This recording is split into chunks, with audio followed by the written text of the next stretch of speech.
Eu sou a Mariana Dolce, host do Para Além do Artigo, o podcast da Revista de Saúde Pública. Seja muito bem-vindo e seja muito bem-vinda. O tema de hoje é a Revista de Saúde Pública, ciência que transforma e chega a todos. A ciência só cumpre seu papel quando chega a quem precisa dela. É com essa missão que a Revista de Saúde Pública atua há mais de 50 anos, oferecendo informação qualificada e gratuita para pesquisadores, profissionais de saúde, gestores e a sociedade em geral. No episódio de hoje, vamos conversar com dois cientistas brasileiros de destaque internacional que, além de carreiras acadêmicas de excelência, contribuíram de forma decisiva para a história e a relevância da Revista de Saúde Pública. Então, vou apresentar aqui os nossos convidados. O professor Carlos Monteiro, professor emérito da Faculdade de Saúde Pública da USP, referência mundial em nutrição e saúde pública, criador da classificação nova e autor de estudos que influenciaram políticas alimentares no Brasil e no mundo. Membro da Academia Brasileira de Ciências e um dos pesquisadores mais citados globalmente na área. Em 2025, completa 20 anos como editor-chefe da Revista de Saúde Pública. Parabéns, professor, muito obrigada.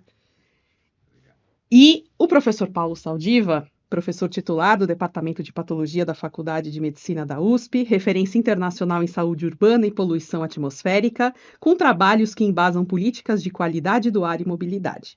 Membro da Academia Nacional de Medicina e reconhecido por seu papel ativo na divulgação científica. Foi editor associado da Revista de Saúde Pública de 2000 a 2010. Muito obrigado, professor. Eu agradeço muito. Obrigado. Bom, vamos lá, né? A primeira parte, então, da nossa conversa vai ser um pouco sobre a Revista de Saúde Pública como uma ponte entre a ciência e a sociedade. Então, vou começar com uma pergunta para o professor Carlos Monteiro. Professor, como foi assumir a editoria científica da revista e que papel o senhor vê para uma revista científica em conectar o rigor acadêmico com a necessidade de falar para públicos mais amplos? Então, acho que um dos objetivos principais das revistas científicas em geral é fazer essa ponte entre a ciência e a sociedade, né? E como editor científico e antes como editor associado da revista, eu sempre me preocupei com dois aspectos que eu acho que são importantes para que as revistas cumpram esse papel de ponte entre a ciência e a sociedade, né? Um é atuar como um filtro. Então, a produção científica é vasta, mas é importante, como para a imprensa normal, você tem que filtrar também aquilo que é relevante, que não é desinformação, no mundo científico também. E as revistas têm esse papel entre filtrar de toda a produção científica aquela que é mais relevante, que é mais qualificada.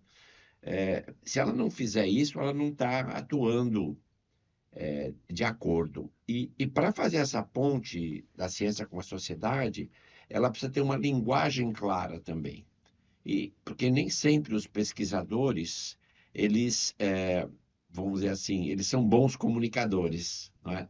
Então, há um trabalho por trás das revistas que as pessoas muitas vezes não conhecem, que é o artigo chega de um jeito, ele é aprovado se ele for relevante, se ele for de qualidade, mas a sua publicação, entre a aceitação, digamos, do manuscrito e a sua publicação, você tem todo um trabalho de linguagem, né? De clareza, e que é fundamental para ele chegar, para que aquele trabalho chegue à sociedade. E não só, como você falou, não só aos pesquisadores, mas aos gestores, aos profissionais de saúde, não é? Então, essa é a característica de todas as revistas. Você pegar a revista Lancet, por exemplo, o British Medical Journal, vem uma orientação, que são revistas médicas gerais, né? Não são especializadas. Você não pode usar palavras que ninguém conhece, ou enfim, uma coisa obscura. Então, a Revista de Saúde Pública sempre se preocupou com isso também, com a qualidade da produção e com essa linguagem, com a clareza, né, para que ela cumpra esse papel. Então, enfim, eu tenho... A grande vantagem da Revista de Saúde Pública vamos dizer assim, quando você convida, eu lembro, enfim, que a gente troca, a cada 5 anos, troca os editores associados, eu não lembro de um pesquisador no Brasil que a gente tenha convidado e disse, não, eu estou muito ocupado, e claramente estava muito ocupado, mas assim, de São Paulo, dos outros estados brasileiros.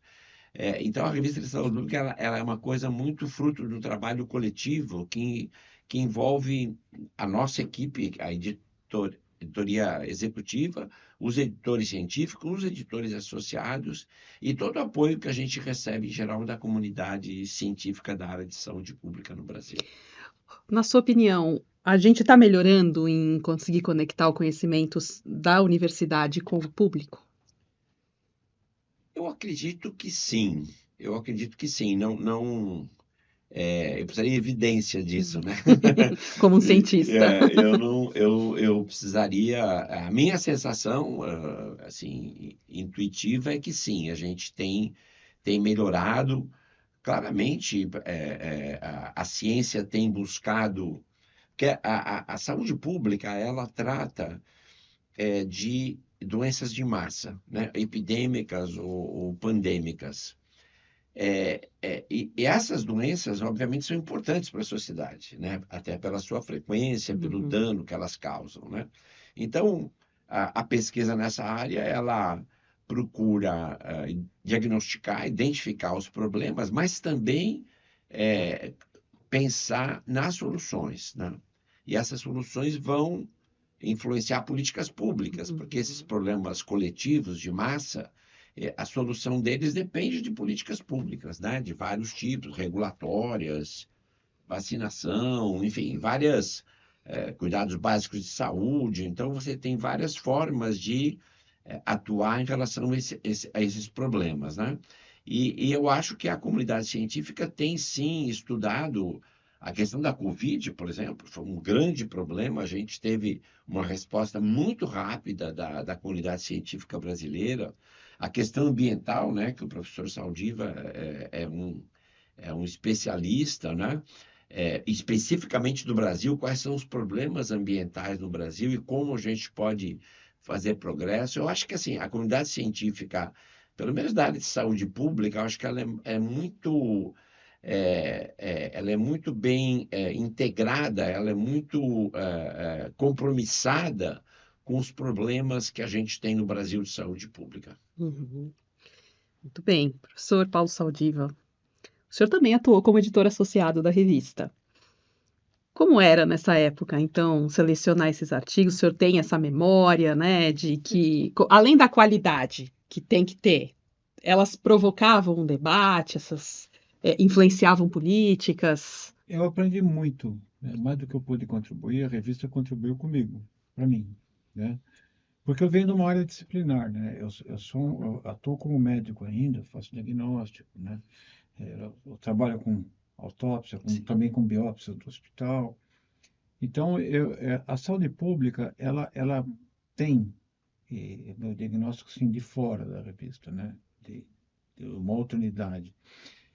Ela talvez seja a revista de saúde com maior preocupação e com maior penetração em temas gerais de interesse para a população.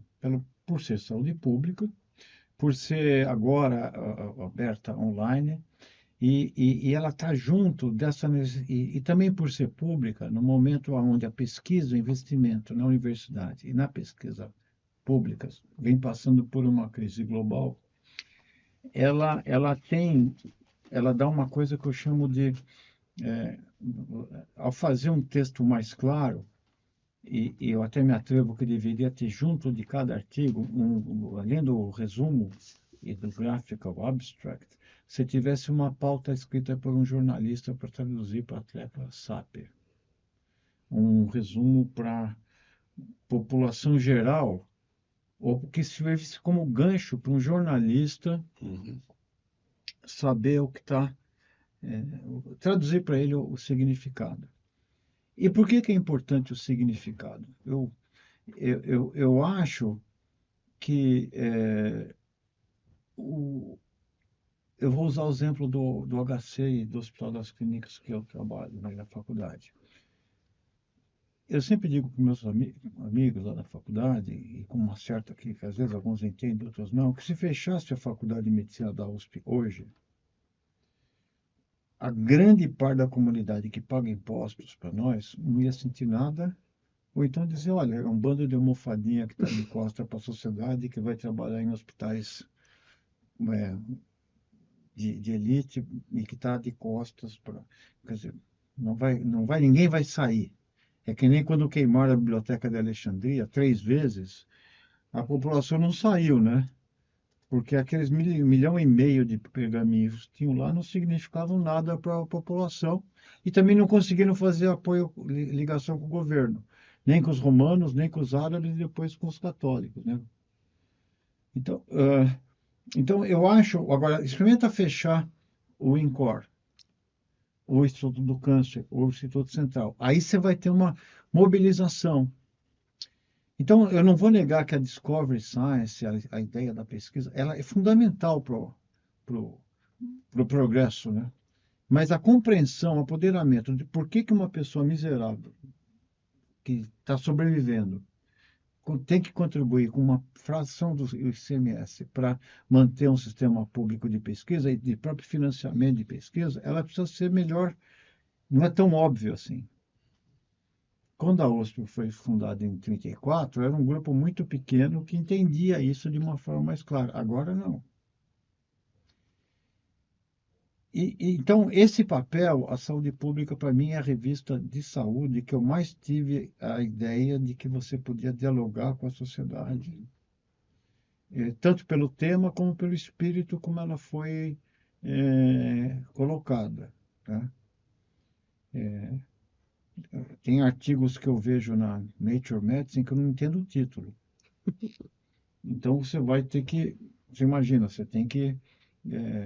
por isso que algumas revistas já estão colocando, traduzindo por jornalistas, o que podia também servir para formar jornalistas com qualificação em saúde. E eu vou tentar justificar que a questão de divulgação e compreensão vai além do aspecto de manter o sistema público. Ele é fundamental para promover a saúde pública. Porque a ignorância, né, que não tem vacina contra a ignorância, ela primeiro... E agora, a pergunta é para vocês dois. Então, na experiência de vocês, como que uma revista científica pode ultrapassar os muros da academia e se tornar uma referência para a sociedade como um todo? Então, mas para ela chegar, ela precisa chegar à comunidade científica. Isso. Essa é a primeira... E isso é um processo também interessante, porque tem várias funções de uma revista científica, né? Mas uma delas talvez seja a última etapa da construção do conhecimento. Porque o pesquisador tem uma hipótese, né? Tem uma ideia que ele quer testar, ele organiza um experimento, ele obtém os resultados com seus colegas, ele discute, escreve esses resultados e publica o artigo científico. Só que essa última etapa, ela é muito eficaz, porque é o que a gente chama do peer review, que é uma atividade que faz parte da ciência, né? Então, você tem o seu trabalho examinado com lupa ali por uma pessoa que conhece o assunto, e que não tem nenhum conflito de interesse, não tem uma relação específica com e que vai fazer uma avaliação detalhada. E você sempre... É impressionante isso. Quando a gente termina um trabalho científico e demora muito tempo, você tem um artigo pronto, aí a tua sensação assim, isso aqui está perfeito. Isso aqui ninguém vai encontrar nada. Aí você manda o artigo científico e recebe 3 pareceres que pedem mudanças, e o pior é que você vê a mudança, você fala, tá certo, não tá bom isso aqui não estava claro antes. E aí é onde, então é um processo que não é uma coisa burocrática, é um processo que ainda faz parte, tanto que frequentemente nos artigos científicos, os autores agradecem, às vezes no próprio texto, as sugestões, enfim, a melhoria que foi feita com o processo de peer review. Então, a primeira coisa é você chegar à comunidade científica, usando aí todos os processos, e se legitimar. né? Então, as revistas científicas, elas legitimam essa produção científica. Bom, uma vez feito isso, você vai influenciar a comunidade científica, que vai, a partir daquele conhecimento, gerar outros conhecimentos, e é assim que a ciência funciona. Só que também, aquela informação que aquele conhecimento que foi gerado, além de servir para continuar, ou que nunca, na pesquisa você nunca para, quer dizer, nunca é uma situação assim, não, esse problema já está resolvido, não tem mais. Sempre você tem novas dúvidas mas para a sociedade aquele artigo já tem um produto, ele já tem uma informação que é importante. E aí, como a gente falou, esse produto ele tem que ser relevante, ele tem que estar bem apresentado, né? E ele tem que chegar às pessoas, né? Então, aí entra outra parte da comunicação, que é o press release, que é a área de comunicação que vai fazer contatos com os jornais. No Brasil, a gente tem uma imprensa muito boa, né? A gente tem esses jornais mais importantes, né?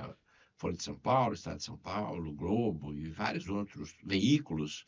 Eles têm repórteres científicos, jornalistas científicos, que vão entrar em contato com essa área de comunicação das revistas.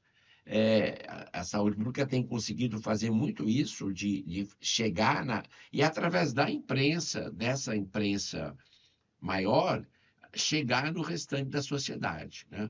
Isso é o mais tradicional. E hoje a gente tem as redes sociais, né? Que é uma outra forma de você alcançar também mais pessoas. Então, esse trabalho de divulgação do conhecimento, ele é tão importante quanto o da geração Sem do dúvida. conhecimento, né? E sabe que me veio uma ideia agora, que talvez, como, por exemplo, foi um problema que eu participei em alguns momentos, mas não como editor associado, mas como enzima.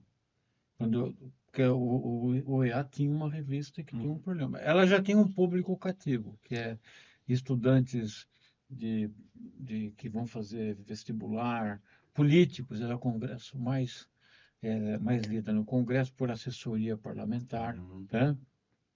Porque ela tem um texto, quem era o editor, que era a alma disso, era o Alfredo Bose, que pôs a revista de pé. E o Bose era um excelente escritor, Sim. então ele fazia um resumo do artigo como ele lia e fazia como se fosse uma crítica literária, né? Porque ele era um bom crítico literário. Então ele fazia uma espécie de revista do B. É um luxo, né? Era um luxo você ter um O editor Bose, desse que né? lia Sim. os artigos e que escrevia como um crítico literário, né? Mas a revista Saúde Pública podia ser um bom incubador disso. Estávamos discutindo um pouquinho antes de como fazer, de fazer uma revista onde jornalistas escrevessem pauta a partir dos artigos. Então, você sai o número científico, porque veja, um jornalista hoje, ele não tem tempo de checar o contraditório. A vida do jornalista não é fácil, ele não manda para peer review o artigo dele, ele tem que mandar hoje em cima. Então, ele pode navegar melhor numa revista que já foi criticada, que já teve um, um, Um um parecer, né? parecer e que Sim. de alguma forma convalida aquilo. Uhum. Então, ele se sentia mais à vontade. Você tem esse tema. E ele tem também a liberdade de conversar com o autor e talvez até de ter o acesso Uhum. às críticas que foram limitadas ao trabalho, porque vai aparecer as limitações, Uhum. aquela coisa que. Então, eu acho que essa podia ser uma revista de saúde pública do B. Agora, o jornalismo científico no Brasil está muito desenvolvido. E você tem, claro, a cobertura do dia a dia, etc. Mas você tem muitos jornalistas investigativos, né, que fazem matérias mais densas, com mais tempo para publicar, né?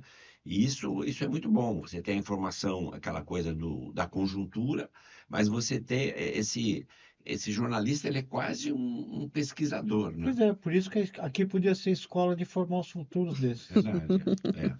Quer dizer, você teria uma escola a revista teria E para isso você consegue recurso Uhum. para montar uma escola de formação de jornalistas de É uma saúde, coisa em saúde intermediária, pública, né? uma coisa intermediária, onde o aluno passaria a É. ter, sob a supervisão Uhum. dos pesquisadores e tal, começando a escrever texto baseado. Ele aprenderia a ler artigo científico e traduzir. Bom, então vamos conversar um pouco agora sobre essa questão da pesquisa e da política pública. Então, professor, a Revista de Saúde Pública publicou estudos que ajudaram a embasar políticas alimentares, como guia alimentar para a população brasileira. Como que a editoria pode potencializar o impacto social de pesquisas desse tipo? Então, a revista de saúde pública tem essa vantagem, né? Quer dizer, como ela trata de um assunto que é de interesse da sociedade, então, em geral, ela recebe contribuições que são relevantes para a sociedade, né? Então, ela tem essa grande vantagem. Você não precisa ficar ali procurando esse artigo. Uhum. Em geral, eles têm interesse para a sociedade. E a etapa mais importante é essa etapa da qualidade, né? Do método, enfim, da validade dos resultados. E isso é feito por esse conjunto de pesquisadores da comunidade científica que dedicam uma parte importante do seu tempo para, seja os que fazem o peer review, sejam os editores associados, editores científicos. Então, no caso da revista de saúde pública, o mais importante é isso, é essa seleção dos trabalhos, a melhoria na linguagem, né, que a gente já falou, de fazer essa informação chegar, e automaticamente ela acaba tendo um impacto nas políticas públicas, né? Porque como ela examina questões candentes, muito importantes, e ela apresenta soluções, então ela chega aos gestores, aos responsáveis pelas políticas públicas, e então esse processo acaba. É claro que sempre você pode melhorar, enfim, a Revista de Saúde Pública, aliás, tem essa característica, né? E a professora Terezinha, na realidade, ela tinha essa. É impressionante, assim, ela já tinha uma certa idade, e aí surgia qualquer coisa, por exemplo, na área de comunicação, e ela queria implantar aquilo na revista, né? Então, por exemplo, quando a gente resolveu publicar todos os artigos no idioma inglês, né? Eu lembro que ela foi uma defensora disso. E a gente falava, mas como é que nós vamos arrumar recurso? As pessoas mandam artigos em português, nós vamos ter que. Mas aí não importa, vamos conseguir fazer. E isso deu, por exemplo, para a Revista de Saúde Pública uma legitimidade muito grande, porque um problema que a gente tem que é o seguinte: o pesquisador brasileiro ele quer, todo pesquisador, ele quer publicar o artigo dele naquela revista de maior impacto científico.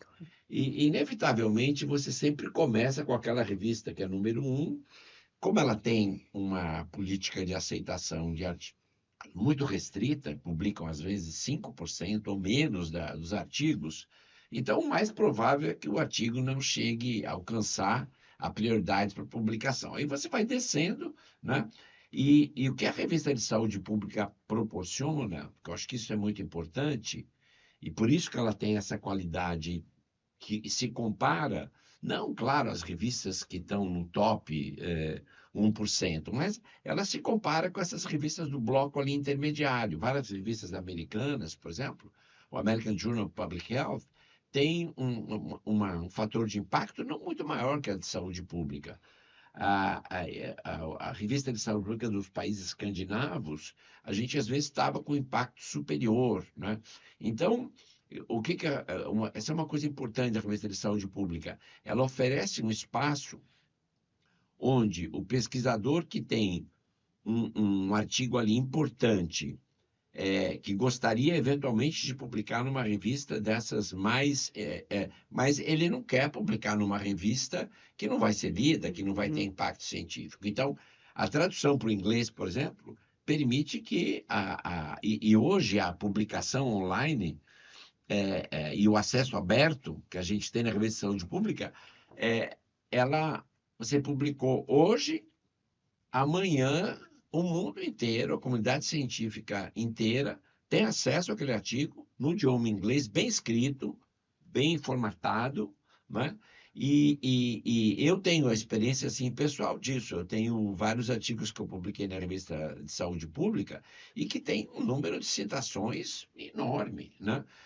Porque antigamente não, era diferente. Você não tinha esse acesso eletrônico aos PDFs, as revistas eram em papel, então não chegava, Nem todas eram assinadas pelas bibliotecas regionais, você não né? tinha mecanismos de Isso, busca. nem no Brasil, enfim, então aí tornou-se possível isso. E a professora Terezinha, volto a falar, ela tinha muito essa preocupação, assim, e tem um progresso, tem uma coisa que a gente pode fazer a mais, vamos fazer, né? Ah, mas isso vai custar, não, mas a gente vai conseguir recursos e tal, né? Então, assim, a revista, e eu acho que isso é importante, porque, por exemplo, é a legitimação também. Então, quando aquele artigo científico publicado na revista é citado nessas revistas de maior impacto, aquele artigo ganha legitimidade. E essa legitimidade é importante para fazer o gestor público prestar atenção naquele artigo, né? A gente quer se comunicar com a sociedade, com os gestores, mas a gente primeiro precisa se comunicar com a comunidade científica e ter o aval dessa comunidade científica. Aí você continua esse processo. Não sei se eu respondi a tua Respondeu, pergunta. respondeu. Eu queria complementar uma coisa no sentido de como transformar isso em política pública. Acho que esse é um dos grandes desafios do conhecimento científico, porque tem um tempo de latência. Então, o fato de você ter publicado, vou pegar eu gosto de exagerar um pouco, né? Então, me perdoem, mas imagine o Moisés descendo do morro com 10 mandamentos, ou 10 papers na Science, e fazendo um seminário. Faz 3.000 anos que não virou, não pegou direito, né? Porque e agora o problema da ciência é pior, né? Porque os mandamentos eram fixos. Aqui não. Os papers mudam, os conceitos mudam com o tempo. Então, o conhecimento científico ele é fundamental, mas você tem que ter. O gestor também não está acostumado a ler artigo científico. Ele não está acostumado. Então, ele está acostumado. Você consegue fazer o gestor se interessar pelo artigo científico de duas formas. Uma é advocacy da sociedade. Uhum. Então, você tem a Bíblia, né? Tô meio. Ou o texto, ou o Corão, alguma coisa assim, mas você tem que ter o pregador. Que no caso eu estou na frente de um grande pregador. O senhor Monteiro, ele se veste, né? Ele pôs uma roupa, uma bata, um cajado e caminha por aí, disseminando a palavra. E ele conseguiu a adesão da sociedade civil e dos grandes meios de comunicação através do quê? Fazendo advocacy, quer dizer, a sociedade pressiona o governo, causa pressão, e com isso você modifica num sistema democrático porque nós estamos discutindo de coisas que não são consensuais. Porque assim como tem a legitimidade científica, tem interesse corporativo. Sim. Então não vai ter negócio. As indústrias que fazem alimento ultraprocessado não vão falar, foi mal, vou sair do negócio. Não existe isso. Uhum. Então você tem que. E isso é uma área que você precisa de decidir pelo bem comum. E quem pode lutar pelo bem comum é a sociedade no modelo democrático. O outro é você fazer pegar o conhecimento, produzir um projeto de pesquisa não sobre a política pública, mas com o gestor, a partir da demanda. Então, vou pegar um exemplo da minha área.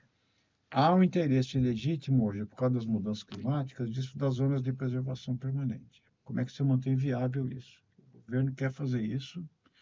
Então, a pergunta vem do governo.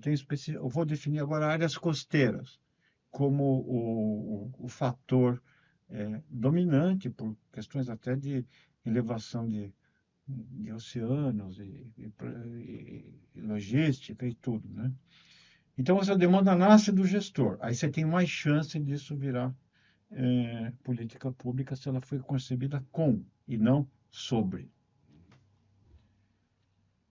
Na minha área, de novo, um exemplo: tabaco. A indústria do tabaco produziu desinformação científica até hoje, inclusive sob a forma do cigarro eletrônico. O pessoal não larga o osso. E nunca passou na cabeça deles, eles já sabiam que fazia mal, produziram contra a ciência deliberada. Tinha um instituto de pesquisa de tabaco, e que produzia pesquisa de qualidade duvidosa, e a ciência já tinha dado evidência, e o setor de saúde, que é o que mais...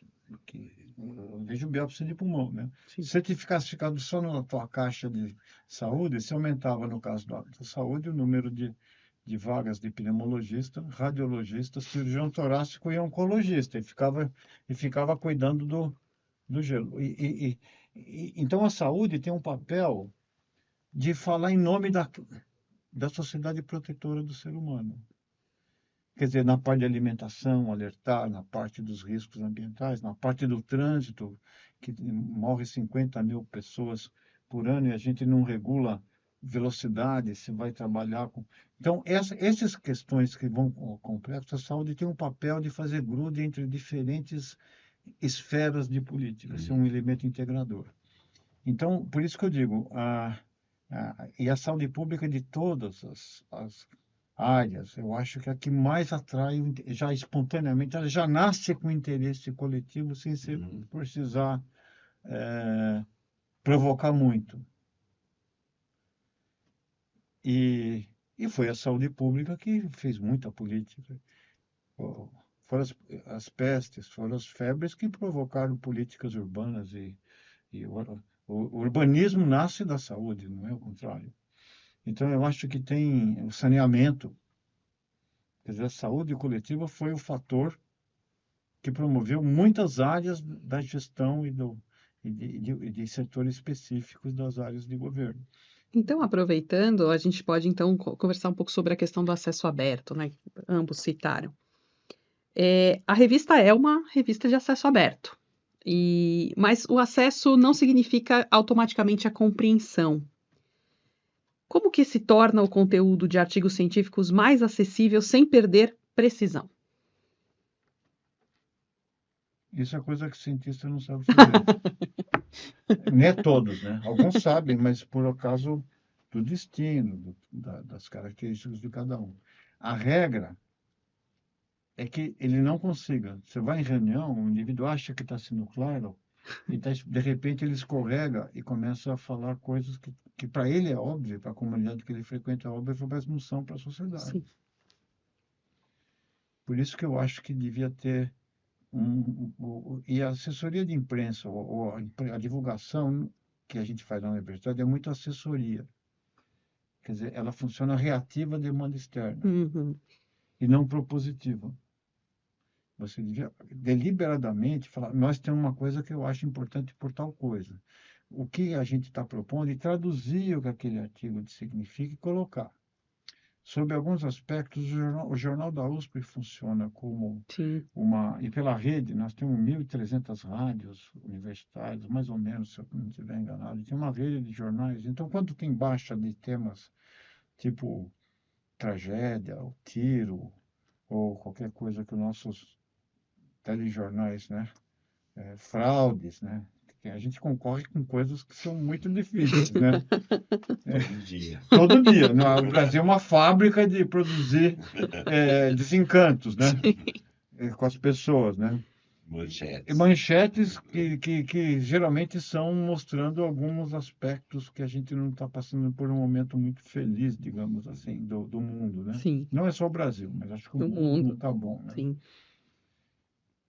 Mas quando está em baixa, as pautas do jornal da USP, o jornal da USP funciona de alguma forma como esse tradutor, quando ele coloca isso, ou as colunas das rádios, né?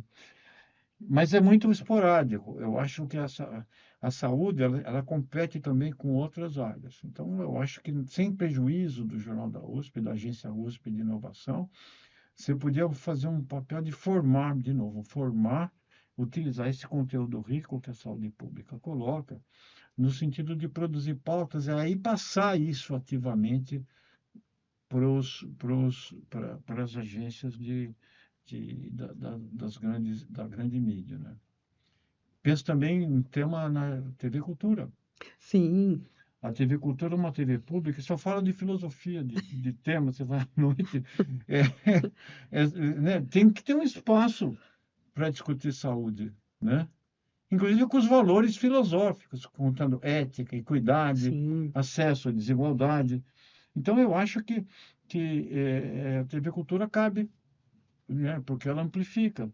Principalmente se você quiser atingir criança e adolescente, porque lá eles são imbatíveis. É uma área que você vai estar formando conteúdo para ensinar saúde. E olha, criança tem doenças sexualmente transmissíveis, tem violência, tem problemas psiquiátricos, tem obesidade, tem tudo. Agora, você falou do acesso aberto, né? Não é uma questão tranquila essa, né? Na Não, de jeito realidade, nenhum. que o acesso tem que ser aberto é óbvio, né? Agora, o financiamento das revistas é muito complicado, porque quando você não tem assinaturas, né? Portanto, você não tem uma fonte de financiamento da revista, que é o caso da revista de saúde pública, por exemplo, e da maioria das revistas hoje, né? Tem algumas são ligadas a sociedades profissionais, etc. Tem o financiamento porque a sociedade resolve ter revista, mas no caso da revista de saúde pública, por exemplo, ela depende exclusivamente do financiamento externo e tem um custo a revista, né? Então, é uma fórmula que ainda não foi totalmente equacionada, né? Uma coisa muito importante que a gente passou a ter, aqui em São Paulo, a gente tem a FAPESP, né?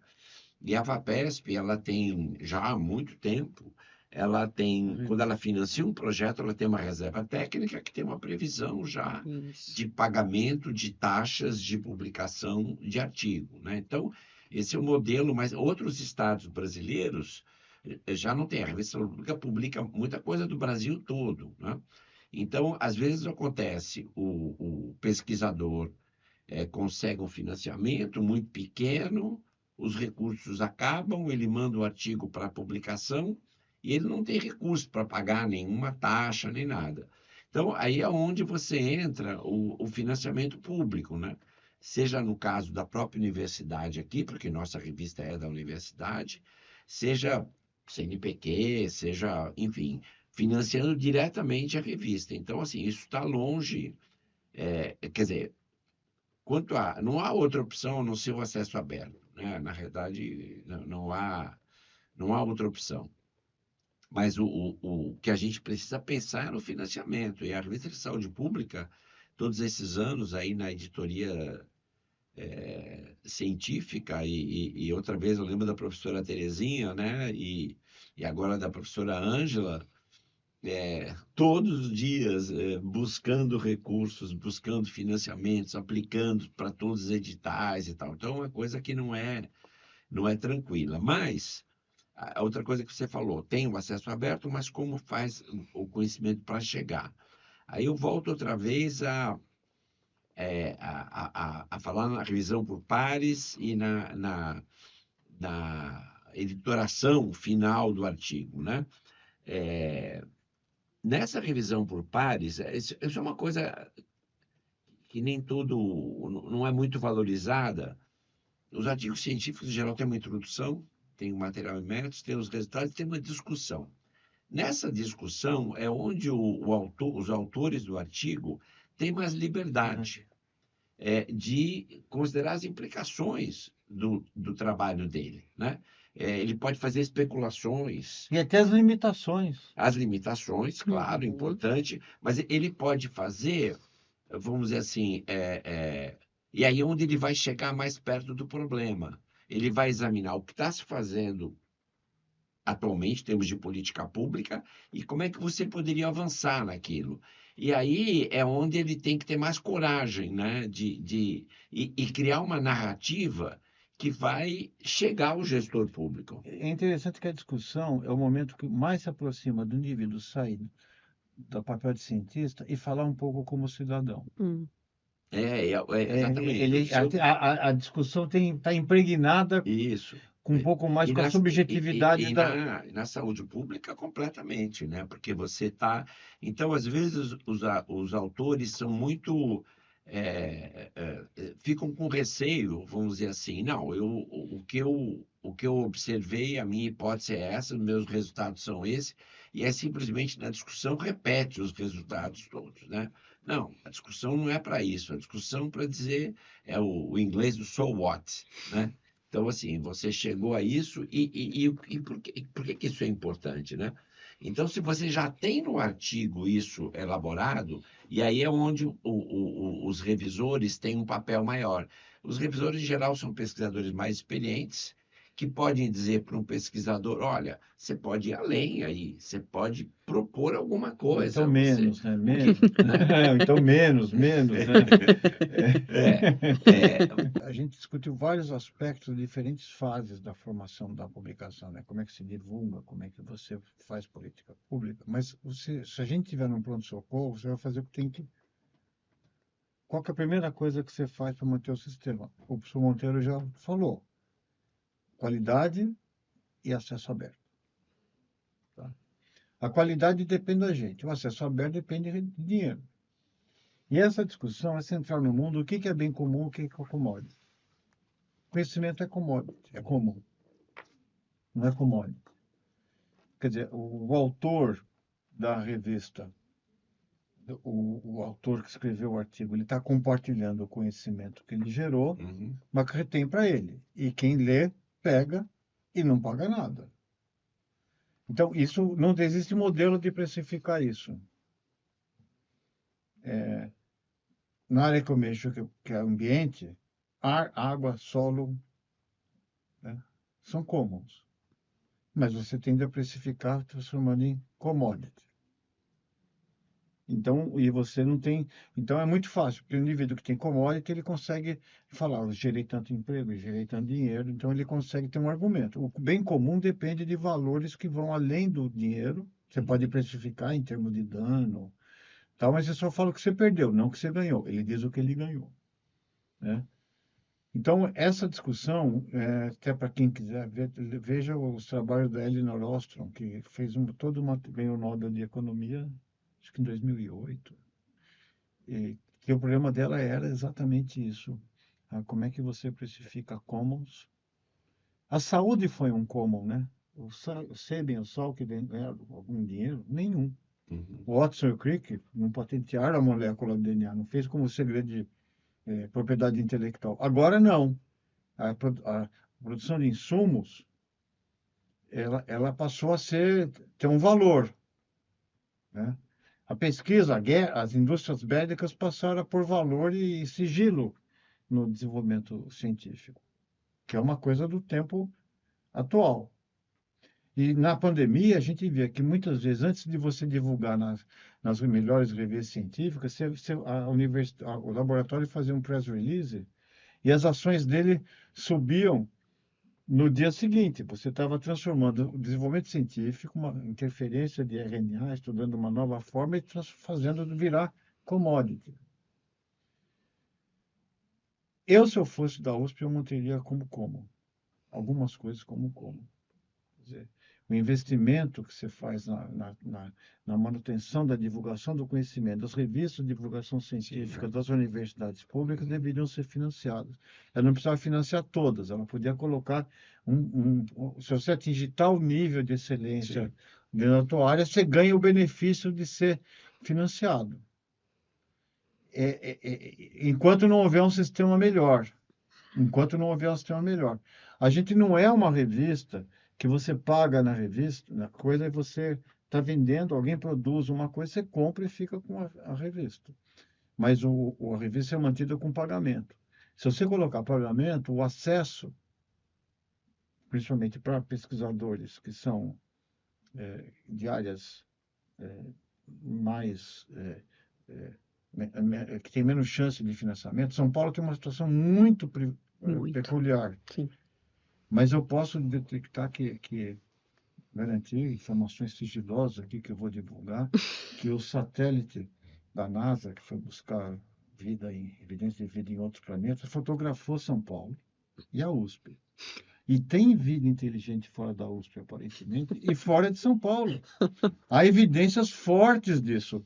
Então você precisa dar espaço, porque nem todo mundo está na FAPESP. A FAPESP não pode pagar uma taxa de bancada para um pesquisador que não seja do Estado de São Paulo, né? Então, o Ministério Público não deixa. Então, eu acho que as universidades, na autonomia que têm, deveriam pegar suas revistas científicas e mantê-las orçamentadas, desde que elas atinjam um nível de qualificação, porque isso honra a universidade e fala de questões básicas de compartilhamento e equidade de acesso à divulgação e apropriação das informações. A parte da apropriação já foi feita, a revista tem acesso aberto. Falta você garantir que o acesso da pesquisa seja garantido. Então, agora uma coisa importante, eu acho, é a questão da independência também da Isso. revista, né? Porque o financiamento, ela precisa de financiamento, mas ele tem que ser nessa linha. Público, tipo USP.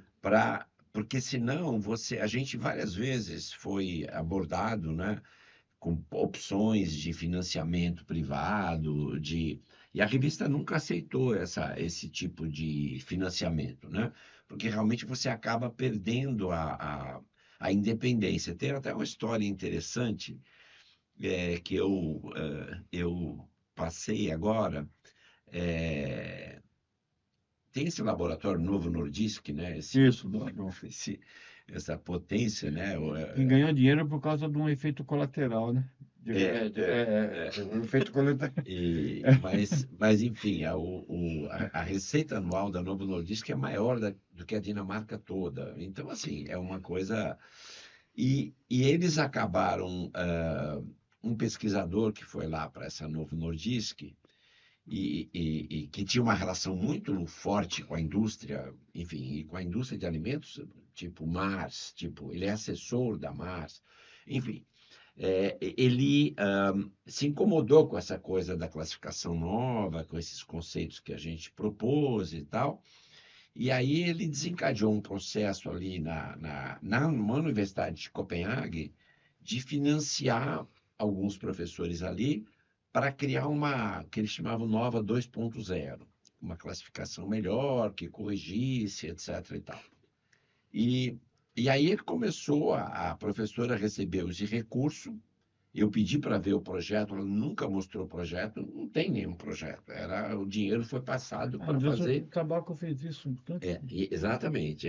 Aí o que aconteceu, porque o que eu estou falando isso, eu fiquei sabendo dessa iniciativa porque eles começaram a convidar algumas pessoas que trabalham com a gente, que fazem parte do nosso grupo internacional, né? Porque hoje a gente criou uma networking nessa área de alimentos ultraprocessados que é internacional. Começaram a convidar essas pessoas e aí eles mandaram aqui para a gente, olha, está tendo essa reunião, vocês vão, como é que é, etc. Eu sabia já da intenção deles, mas o que me preocupou é que eles iam fazer essa primeira reunião com esses pesquisadores, organizada por quem? Pelo British Medical Journal.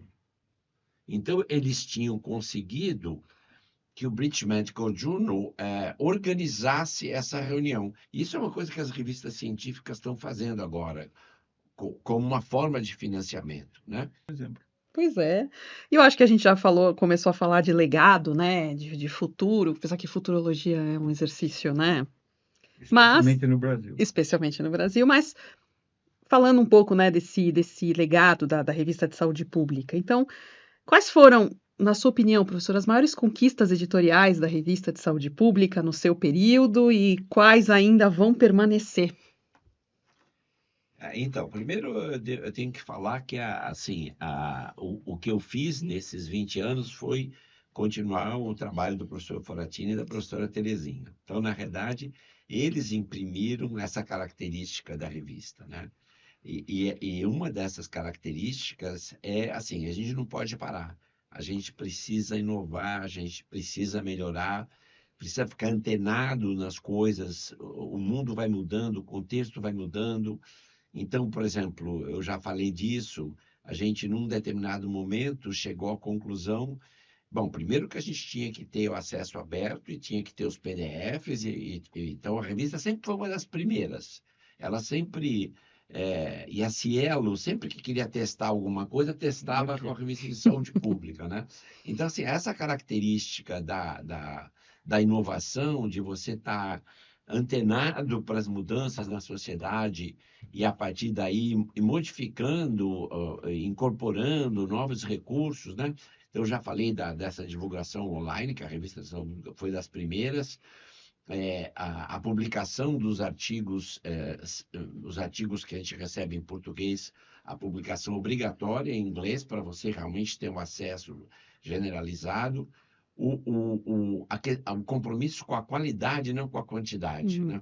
Porque a gente tem um problema no Brasil, quando a revista de saúde pública foi criada, quantos programas de pós-graduação nós tínhamos, né? Para mim, nenhum, né? Eu acho que a pós-graduação... Pós-graduação acho que chegou mais... Ela ela, podia estar criada conceitualmente, mas não estava ela, funcionando. enfim, ainda que a gente tinha aquela... Tinha uma coisa, defendia uma tese, mas você não tinha um curso de pós-graduação.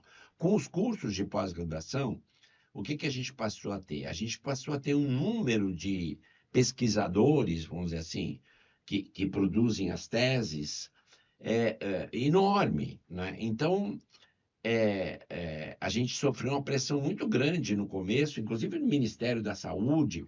Olha, vocês publicam 6 números por ano, 20 artigos.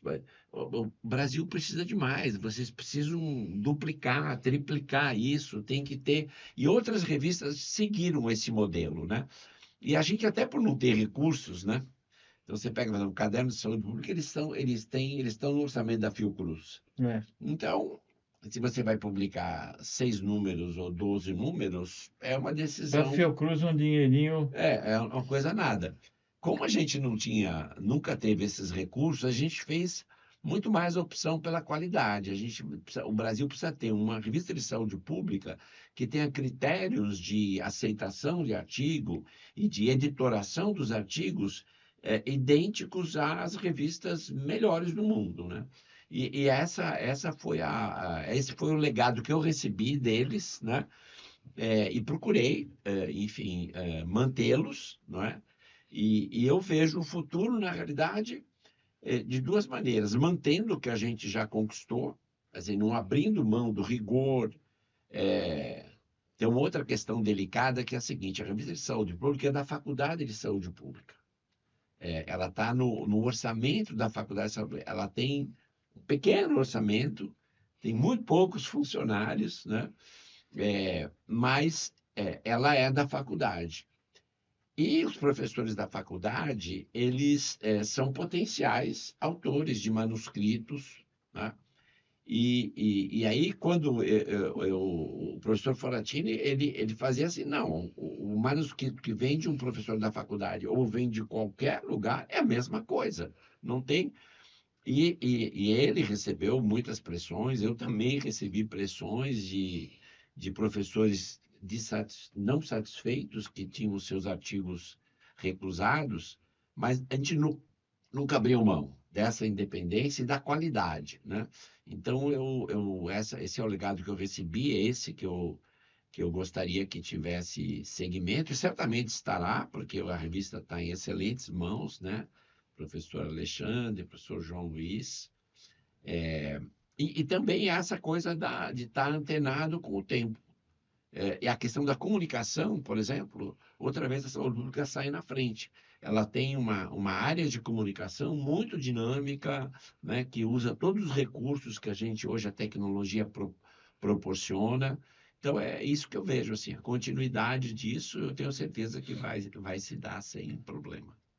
Bom, para terminar, agora eu vou, já que também o nosso podcast é também um banco de memória para os 60 anos da revista, eu vou mudar um pouco de assunto. Então, para cada um de vocês, né? Vocês são 2 grandes divulgadores científicos, né? Cada um do seu jeito, cada um na sua área.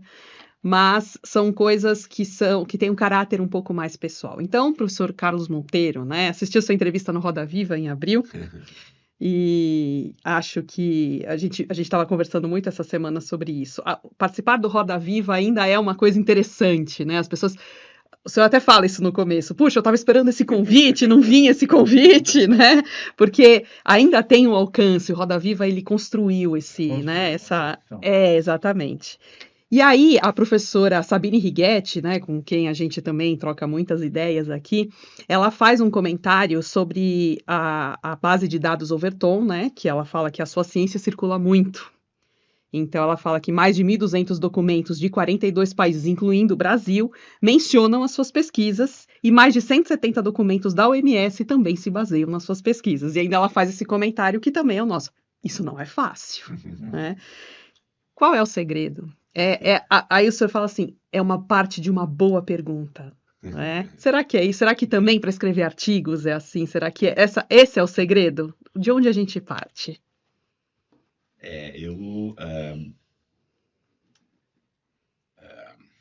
Então, estamos falando agora mesmo da produção do conhecimento, né? Eu fui aprendendo meio como autodidata, né? Essa coisa de... Mas eu acho que eu tinha uma intuição no começo mesmo. Quer dizer, quando eu resolvi não ser médico, né? Abri mão eu fiz residência em pediatria, enfim, eu quase virei pediatra, cheguei até a trabalhar como pediatra. E aí eu comecei a me encantar com essa coisa não na faculdade, mas depois na residência, comecei a achar que a pesquisa científica podia ser uma coisa interessante que eu poderia gostar, né?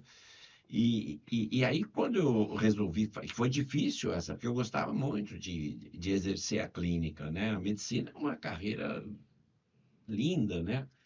Você vê ali o resultado das coisas que você faz e tal, é uma carreira muito bonita, né? Então, quando eu vim aqui como auxiliar de ensino da faculdade, eu vim com essa ideia assim, eu não vim aqui para outra coisa, senão para fazer coisas importantes, né? Já que eu não estou tratando de pessoas, que eu fui formado, eu poderia tratar das pessoas, cuidar, né? Como eu fazia. Então, eu preciso fazer uma outra coisa, eu preciso fazer direito, né? Então, eu entrei aqui com essa expectativa.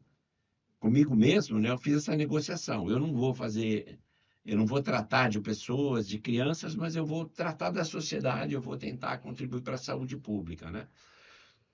Eu tive a sorte de ir para um departamento onde tinha um professor que tinha ideias parecidas, né? O professor Gandra, que tinha também, ele tinha uma expectativa de que ele ia fazer alguma diferença, ele ia e fez, né? Ele fez várias coisas importantes e tal. Então tem essa coisa. Na universidade, eu acho que o pesquisador, ele tem que ter essa vontade de fazer coisas novas, porque assim, a pesquisa só tem interesse quando você produz um conhecimento original, né? Não adianta você repetir o conhecimento, você precisa ter, e aí você precisa saber formular uma pergunta, né? Então, e ninguém te ensina isso, né? Você não tem curso, é uma coisa que você vai aprendendo com os outros, com as pessoas, enfim. Eu acho que eu tive desde o início, eu acho que eu tinha essa vontade de produzir conhecimento novo, uma certa ousadia você precisa ter, né? Você precisa ter uma certa ousadia. Você não pode ter medo de não dar certo, porque às vezes você é ousado, faz uma pergunta e ela não se mostra uma pergunta tão interessante.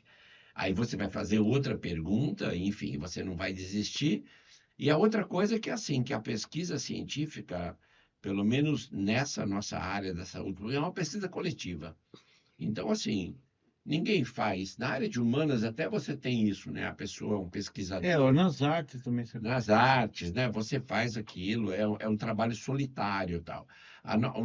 Meu trabalho aqui nunca foi solitário, né? Então, eu tive a sorte de encontrar na minha trajetória alunos que viraram depois colegas, né? A gente recebe muita gente, isso é uma outra característica do nosso grupo, né? que se critica muito a USP pela endogenia, né? Então, você tem, na USP você tem isso, os departamentos, eles vão, as gerações vão passando, etc., de pessoas que são formadas na USP, fazem pós-graduação na USP, viram professores da USP, né? Uhum. E a gente teve sempre essa perspectiva de contar perceber que no Brasil você tem muitas É que a NASA mostrou, né? tem vida inteligente, né? Então o nosso grupo também assim, a gente nunca ficou, claro, tem os nossos ex-alunos aqui que são fabulosos e tal, e que se incorporam, vão se incorporando nas equipes, mas a gente sempre conta com isso, assim, com pessoas de outros estados, né? Então a gente conseguiu criar uma pesquisa e essas pessoas vão também se identificando com essa profissão de pesquisador, com a necessária ousadia que você tem que ter, com a ideia de que você precisa buscar perguntas, né? E precisa respondê-las de maneira competente.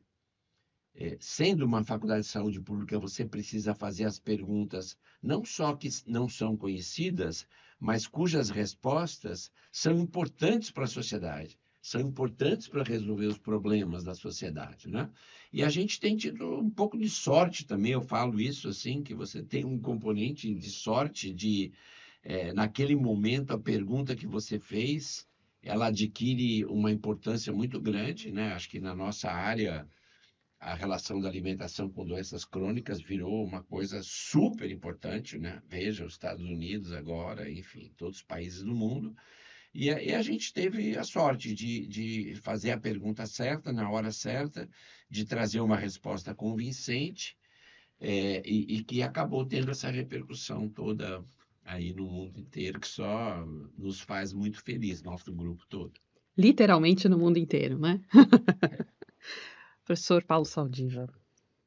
A pandemia de Covid-19, eu fui ler, né, um pouco dos seus relatos, né, tava para tirar um sabático, aí vem a pandemia, né, te traz de volta pro cenário, né, ali do dia a dia, né, dentro da faculdade, e recentemente a sua experiência, né, dessa sua quase morte, né, isso mudou a sua relação com a vida e com o seu trabalho?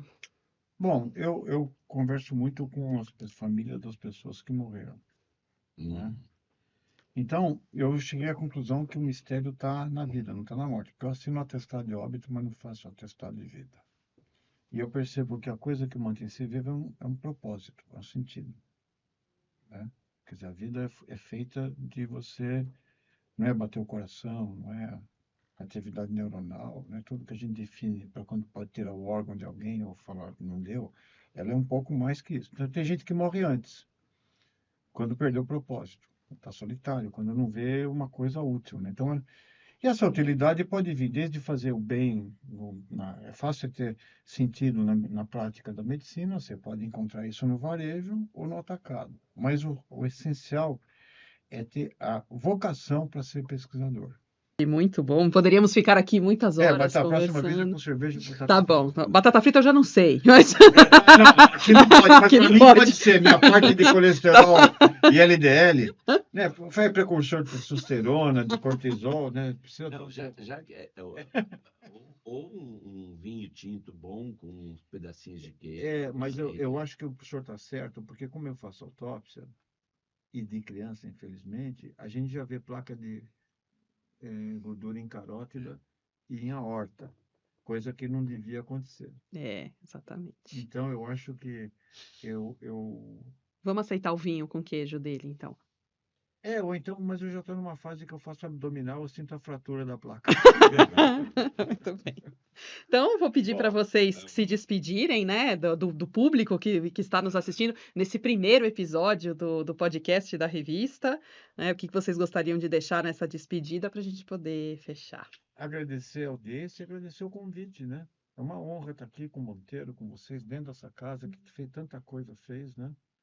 Então, é mais ou menos Só tá faltando eu levar um certificado para casa para mostrar que eu falei aqui, né? Para mostrar. Vamos providenciar. Com muito selo, carimbo e tal, para mostrar para meus filhos, para meus familiares. Né? Vamos providenciar. Não, foi um prazer estar aqui com meu colega de tantos anos, professor Saldiva, com essa equipe fantástica de comunicação da Revista de Saúde Pública, que é um diferencial importante, né?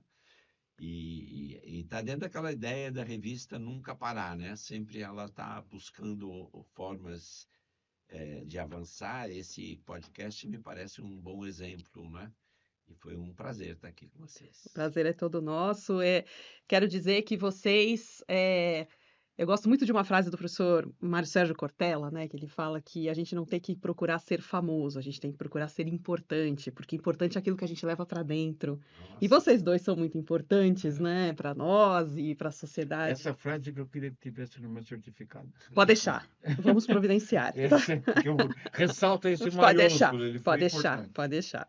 Bom, eu vou agradecer então aqui aos nossos convidados pela excelente conversa. Vou reforçar também aos nossos ouvintes que acessem gratuitamente o acervo da Revista de Saúde Pública no nosso site oficial. Lembrando que ele está disponível para qualquer pessoa interessada em ciência e saúde pública. Muito obrigada e um abraço.